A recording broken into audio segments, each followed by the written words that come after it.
Hi, I'm Bob Lee, and you're watching ESPN Classics Tribute to Dan Marino. This, the 1984 Dolphins yearbook. Beneath an eerie fog that shrouded Stanford Stadium, the Miami Dolphins were poised to close out their 1984 season as winners. But seldom did the Dolphins display the style that brought them to the summit of professional football.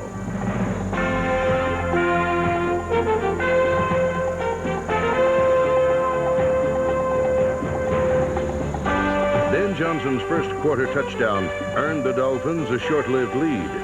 But as the fog-lit afternoon wore on, they no longer looked like the same team that ran and passed its way to an unprecedented fifth AFC championship.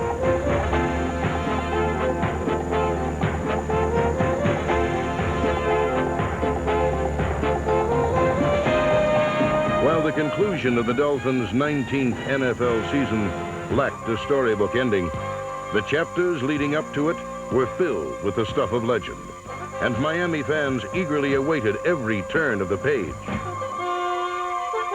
This was a team filled with young players that moved the ball like no other before it. A team that shook the league's proudest defenses with its high-tech, fast-break offense. A team that broke every significant passing and receiving record. 1984 was a wild ride for these Miami Dolphins, who established themselves as movers, shakers, and record breakers, with a future as bright as their past.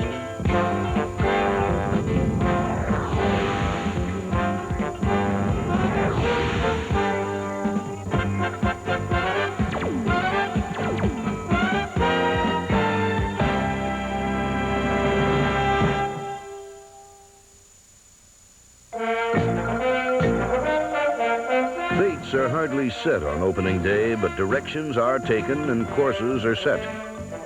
In Washington, Don Shula's Dolphins won with a well-rounded team effort.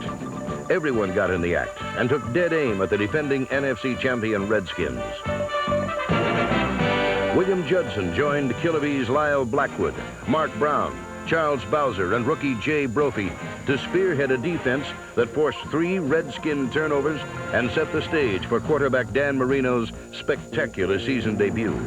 5 touchdown passes that included a pair to Jim Jensen and 2 more to Mark Duper, number 85. He will fire it down the far side. Caught by Duper at the 50, down to the 40. He may go. 25, 20. Duper scores.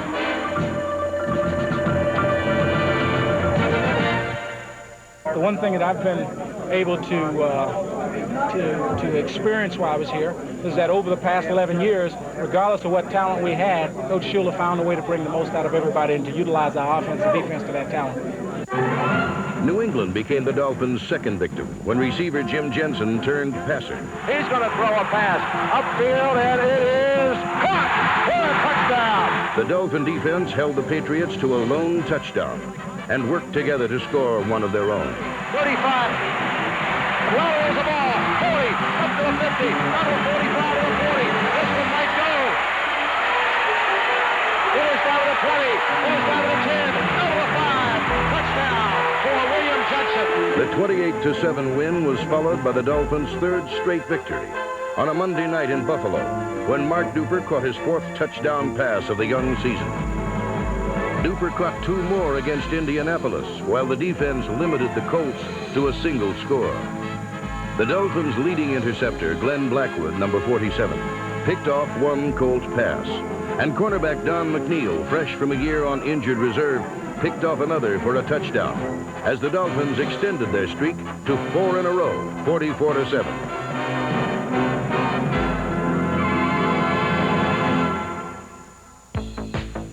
Miami's offense was in perpetual motion in St. Louis, where Mark Clayton caught 5 passes for 143 yards, and running back Tony Nathan, number 22, caught 1 of 3 Marino scoring tosses, as the Dolphins rang up 36 points for their 5th straight. The next week in Pittsburgh, tight end Joe Rose caught his 2nd touchdown pass of the campaign to to help hand the Steelers their most decisive loss in the history of Three Rivers Stadium. The streak reached 7 when rookie running back Joe Carter, number 23, ran for over 100 yards and a touchdown in a 28-10 win over the Oilers. In New England, the Dolphins completed a season sweep of the Patriots with a combination of thunder and lightning. Lightning in the form of Mark Clayton on a double reverse, and thunder in the form of powerful Pete Johnson, who scored 2 touchdowns in the 44-24 Miami win. Win number 9 came at the expense of the Buffalo Bills when Miami rolled up 38 points, and the day's longest scoring play came when Dan Marino teamed with Mark Clayton again, this time for 65 yards. Early in the season, fullback Woody Bennett replaced the injured Andre Franklin and became the team's leading rusher. His touchdown helped beat the New York Jets 31-7 for Miami's 10th straight.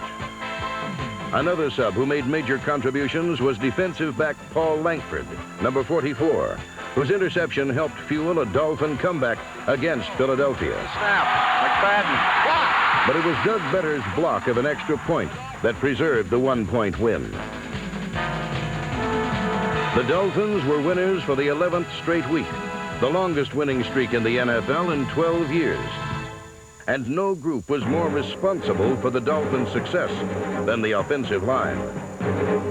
The unit is anchored by consensus All-Pro center Dwight Stevenson, number 57, voted by his peers as the finest offensive lineman in the game today.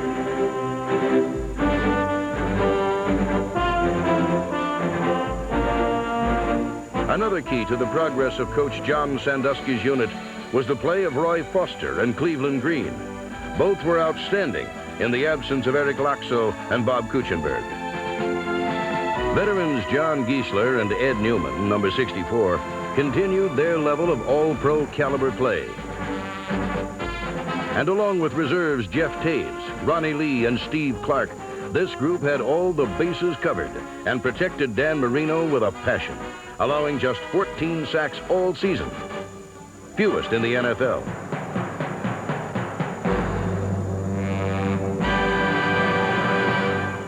Few players have fulfilled their potential as rapidly as second-year punter Reggie Roby, who became a first-time All-Pro. Though he kicked fewer times than any NFL punter, Roby ranked first in the league in net yards per punt. Named the Dolphins Special Teams Player of the Year, Roby's extraordinary hang time gave his support staff more than enough time to get downfield and stop return men dead in their tracks. Standouts included Vince Heflin and Robert Sowell, number 45. Coached by Bob Matheson and assisted by strength coach Junior Wade, Sowell was the free agent who came in from the cold and added fire to one of the league's premier special teams units.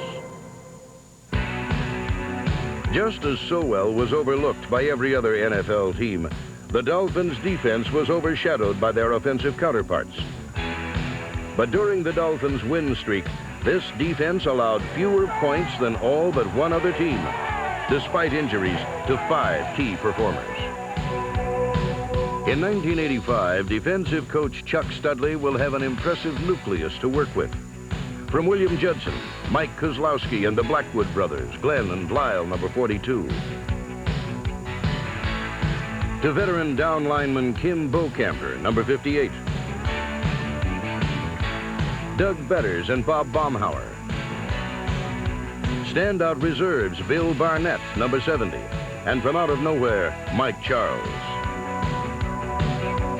Bob Matheson's linebacking corps included Charles Bowser, number 56, and the team leader in tackles, Mark Brown, number 51. Rodell Thomas, A.J. Dewey, and rookie Jay Brophy, number 53, add depth to the defense.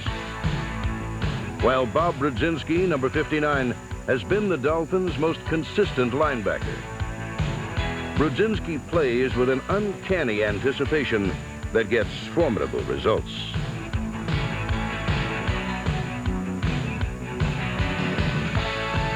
This is a defense that plays its best when it plays as a team and can only improve in 1985.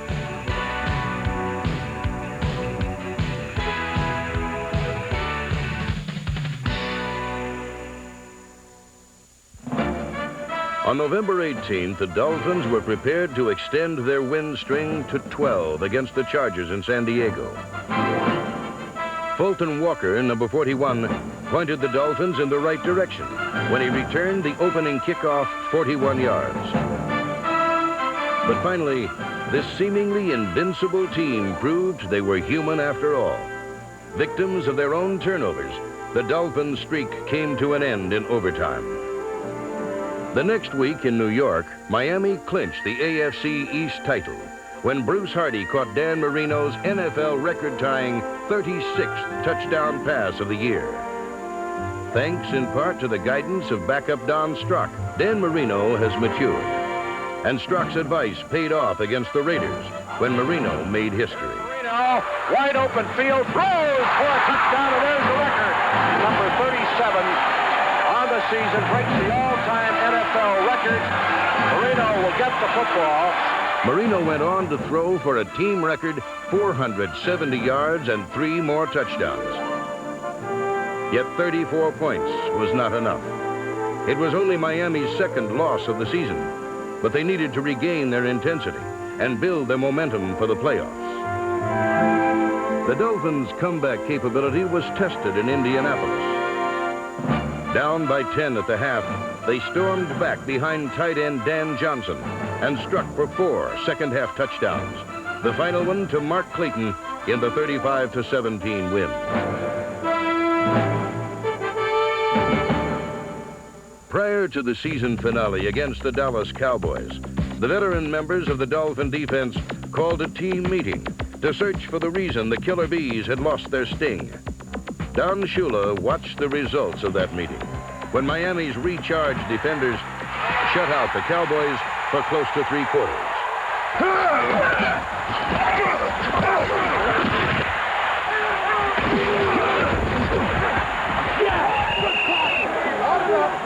But this night belonged to a wide receiver who wears number 83. With 15 touchdowns going into the game, Mark Clayton was 3 touchdown catches short of breaking the all-time NFL record for a season. Clayton's assault on the record began midway through the second period and didn't end until the final gun sounded. Cowboys show blitz. Here is Marino, quick drop, throws for the sideline. Caught, this may go! 20, 15, 10, 5, touchdown Miami. Mark Clayton gets a tie for the record with his 17th touchdown reception of the season. While most attention was directed at Clayton, the Cowboys quietly snuck up and tied the game when a deflected pass landed in the hands of Tony Hill. He fires the ball, it's tipped in the air, and it's caught off a deflection. This may go for a touchdown. The ball was tipped in the air and caught off the deflection by Hill. Yeah, that was a freak. I don't know what Hill was doing over there in the first place. The Dallas touchdown would test the Dolphins' 2-minute offense. But all they needed was a few seconds. Hurry up offense. Short side of 21. Marino back to throw. He sets. Fires the middle. Clayton's got it. 50, 45. He may go. 30, 25, 20, 15, 10, 5. Touchdown Miami. That's 18 touchdown receptions in a season. He is the all-time record holder. I've been waiting all year for this. Give Marino the ball with under 2 minutes to go, and let's see if he can win one that way. Now he's done it all. Team owner Joe Robbie took particular satisfaction in the win. Since the league merger in 1970, the Miami Dolphins have become pro football's winningest team. Indeed, the Dolphins' future has never looked brighter, and the team's destiny may well be determined by a man who has cast a giant shadow in Miami. He is Dan Marino, the season's hottest headline. No quarterback in history has accomplished so much so quickly. I had Unitas at Baltimore, and we had a style. I had Greasy in Miami, and we had a style. I had Woodley in Miami, and we had a style. Now we have Marino, and we have another style. So what I try to do is suit the personnel to the type of ability that they have and incorporate that into our style. And with Marino, he's attack. He's turn it loose.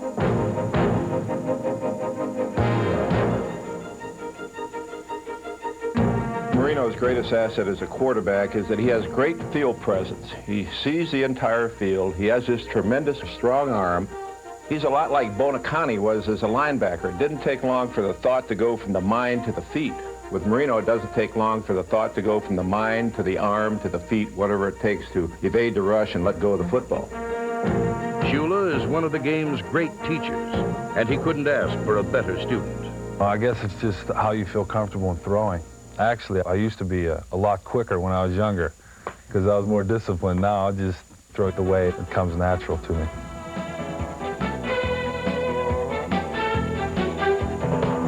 The bottom line, Marino became the first in NFL history to throw for more than 5,000 yards, and his 48 touchdown passes shattered the old mark of 36.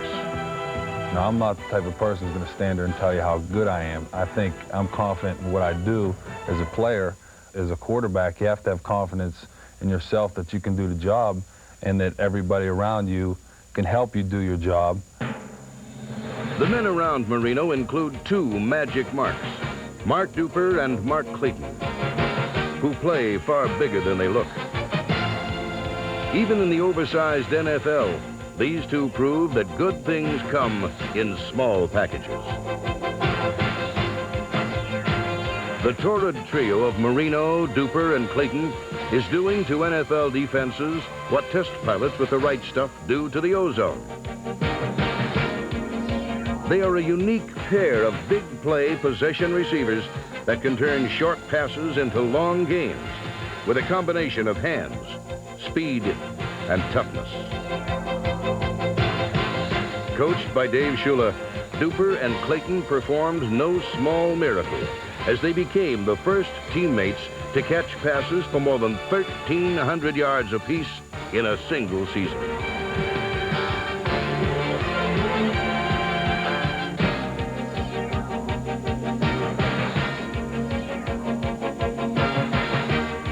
This undersized strike force benefits from the presence of Nat Moore, number 89, the Dolphins' all-time receiving leader. In 1984, Miami's Little Giants confirmed that there is room at the top for small guys with tall talent.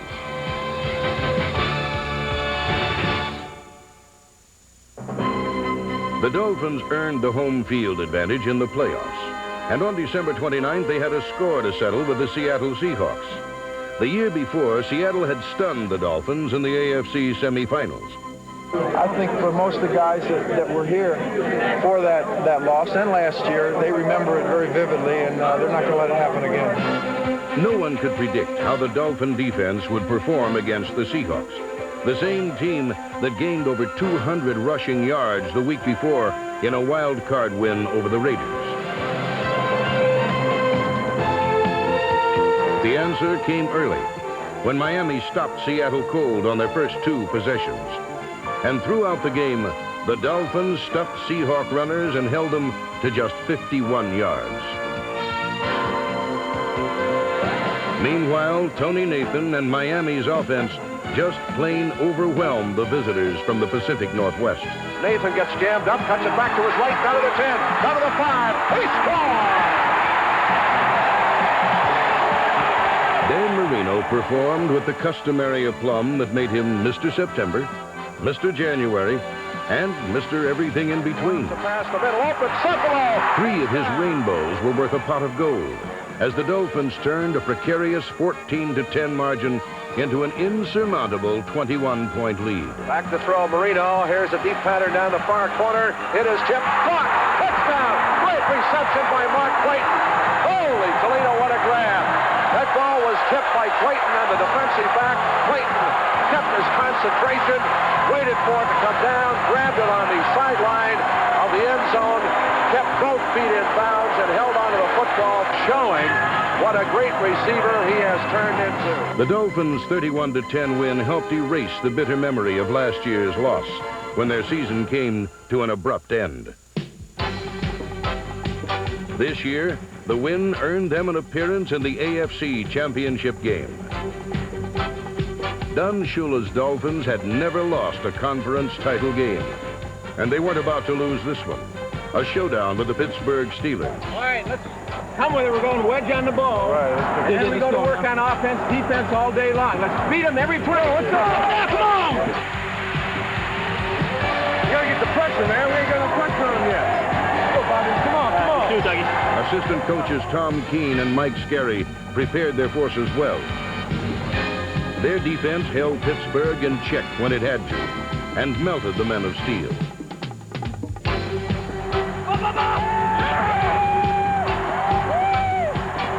Then it was a quick strike Dan Marino assault that tightened the Miami vice on the Pittsburgh Steelers. He drops quickly to throw. Looks right across the middle. He's got Clayton open. 10, 5, touchdown Dolphins. It wasn't until late in the second period that the Dolphins hit full stride. When Mark Duper stepped out and ran under 5 Marino passes. 2nd and 5 to 41. Again out of the shotgun. Marino, deep drop, throwing deep upfield down the near side. Man open. Touchdown for the Dolphins. Dan Marino threw for 429 yards and 4 touchdowns. And offensive backfield coach Carl Tassif's running game complemented the passing attack, as both Woody Bennett and Tony Nathan scored touchdowns. The Dolphins struck with a force that rocked the Orange Bowl. Not since 1963 has a team scored as many points in conference championship play. Miami scored touchdowns on 5 straight possessions, and 14-10 Steelers became 45-28 Dolphins. And Miami became the first team ever to win 5 AFC titles. It was a game to remember, a showcase for the 1984 Dolphins, who set new standards of excellence as the most prolific passing team in NFL history. Not a passing fancy. This team has only begun to establish itself as movers, shakers, and record breakers.